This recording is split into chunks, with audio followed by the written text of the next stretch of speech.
I'm Ben with the BTC Sessions, and this is your Bullish Bit, brought to you by bitrefill.com, the easiest place to shop and get all of your needs met with Bitcoin and Lightning transactions. You can head over here. They've got gift cards from Amazon, Walmart, Steam, Uber, Instacart, Airbnb, Apple. The list goes on, but they have you covered. You can be living on a Bitcoin standard like me, and BitRefill has been a godsend. So head to bitrefill.com and use code BTC Sessions at checkout for discounts.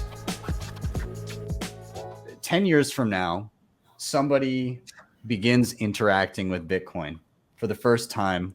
They get a wallet.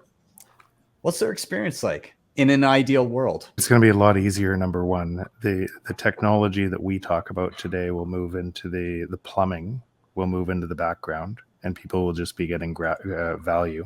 They'll be using it because it provides them way more value, and it'll be simple. And as Adam said, building in these layers with a secure base layer and then in other layers, it's that we're early in that stage right now, but that's what's coming.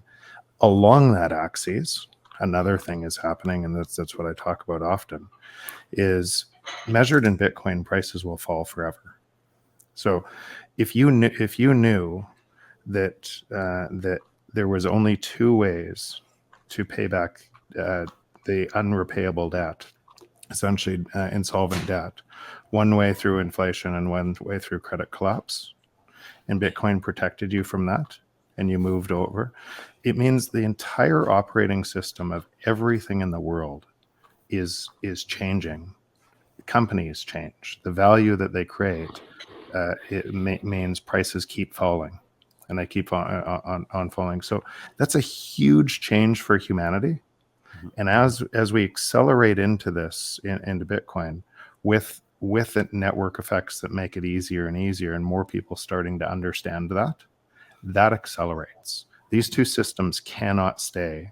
They can't operate forever. So you can imagine if the system outside the system that's based on truth, and it keeps on moving and prices fall against that, that means the other system has to get worse and worse and worse. And so that acceleration across this whole thing, along with the innovation that's happening on top of it, changes things in ways we can't quite describe right now. If you ask the simple question you ask, it's going to get way easier. People won't know that. People won't have to understand. People won't have to learn as much as we've had to learn to get here.